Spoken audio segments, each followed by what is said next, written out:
최상병 수사외압 의혹 사건을 수사 중인 공수처가 윤석열 대통령 휴대전화의 통화 기록을 확보했습니다.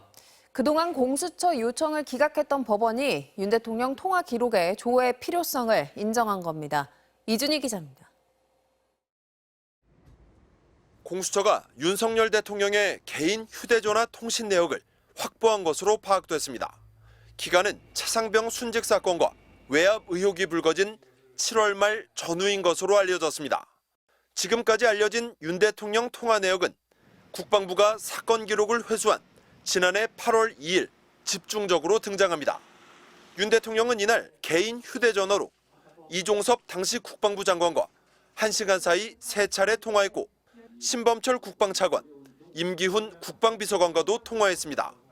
공수처는 지금까지 수차례 윤 대통령 개인 휴대전화에 대한 통신영장을 신청했지만 영겁 후 받아들여지지 않았습니다. 그러나 최근 영장 청구 범위를 좁히고 내용을 보강한 끝에 법원으로부터 통신영장을 발부받은 것으로 전해졌습니다. 국정농단 의혹 국면에서 박영수 특별검사팀이 당시 직무정지 상태였던 박근혜 당시 대통령의 통화 내역을 확보한 적은 있지만 정상 직무 중인 현직 대통령의 통화 기록을 수사기관이 확인한 건 이번이 처음입니다. 공수처는 윤 대통령 등의 통신 내역 분석을 마치는 대로 관련자들을 소환해 통화 경위 등을 확인하며 대통령실로 수사 범위를 넓혀갈 것으로 보입니다. MBC 뉴스 이준우입니다. 독립기념관이 오는 15일 광복절 경축식을 취소했던 것으로 뒤늦게 드러났습니다. 독립기념관은 김영석 관장이 정부 행사에 초청돼 취소됐다고 설명했는데 김 관장은 자신과 무관한 결정이라고 했습니다. 고배영권 기자입니다. 독립기념관이 제79주년 광복절 경축식을 기관 내부 사정으로 취소한다고 공지했습니다.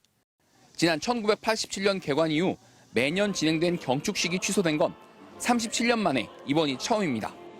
경축식 취소는 김영석 독립기념관장이 취임한 다음 날인 지난 9일 결정된 것으로 확인됐습니다. 초청을 했거든요. 대가족을 모시고 경축식을 하겠다라고. 근데 경축식 행사가 취소되었다라고 그분들에게 금요일 날 문자를 보냈습니다. 독립기념관 측은 김영석 신임 관장이 같은 날 정부 주최 다른 광복절 행사에 참석해 자체 경축식을 취소한다고 설명했습니다. 하지만 김 관장은 독립기념관 경축식 미개최는 자신과 관련이 없다고 해명했습니다. 행사를 주관해온 충청남도가 자체 행사를 하겠다고 밝혀와 취소됐다는 겁니다. 그 사실은 제가 취임하기 전에 있었던 일이고 제가 독립기념관 관장에 취임해서 그 사안에 대해서 어떤 결재를 한 적도 없습니다. 독립기념관 노조는 광복절 경축식 취소에 대해 광복절에 대한 가벼운 인식을 드러낸 거라며 즉각 사퇴를 촉구했습니다. 독립기념관 주최로 열린 쿠바 수교 기념행사에선 발표자와 토론자로 참석한 연구자 전원이 김 관장이 인사말을 할 때 등을 돌리며 항의를 표시했고 독립기념관은 해마다 광복과 개관을 기념하면서 광복회는 독립기념관 앞에서 규탄 대회를 열었습니다. 신임 관장 김영석은 사퇴하라! 사퇴하라!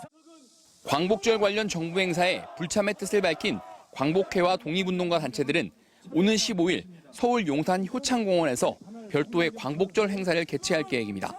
MBC 뉴스 고병권입니다. 8.15 특별사면에서 김경수 전 경남지사의 복권을 반대해온 한동훈 국민의힘 대표가 뜻을 충분히 전달했으니 기다려보자고 말했습니다. 윤석열 대통령과의 직접적인 공개 충돌은 자제하는 모습이었는데요. 손한혜 기자입니다. 광복절 특별사면에서 김경수 전 경남지사를 복권해선 안 된다는 의견을 밝혀온 한동훈 국민의힘 대표. 대통령실에도 의견을 전달한 사실이 알려진 뒤 처음 취재진 앞에 섰습니다. 당 지도부 휴가 때문에 공식 일정은 없었지만 당내 사선 중진들과의 식사 자리가 포착된 겁니다. 제 뜻에 대해서는 이미 알려졌고 충분히 전달된 걸로 봐서요. 제가 오늘 더 여기서 더 구체적인 말씀을 드리지 않겠습니다. 기다려보시죠. 당 중진들은 민주주의를 파괴한 여론 조작범의 복권을 받아들일 수 없다고 입을 모았고 한 대표는 이번에는 의견을 듣기만 했다고 참석자들이 전했습니다. 한 대표가 사면권을 가진 윤석열 대통령과의 공개적인 직접 충돌은 자제한 모양새인데 친한계 인사들의 지원 사격은 계속됐습니다. 국민들을 분노케 했던 사건인데 그런 부분은 조금 우리가 국민들의 눈높이에 맞춰줘야 되는 게 아닌가라는.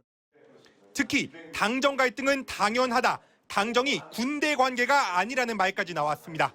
우리는 군대가 아니잖아요. 여기는 이제 정치인들이란 말이에요. 무슨 우리가 어버이당도 아니고. 예.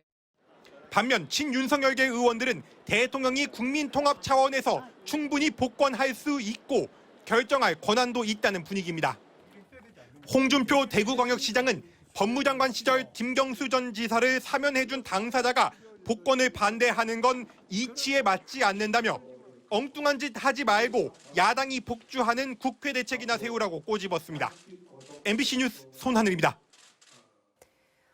하마스 지도자 하니의 암살 이후 중동 전운이 고조되는 가운데 이란이 조만간 이스라엘 공격에 나설 가능성이 있다고 백악관이 밝혔습니다.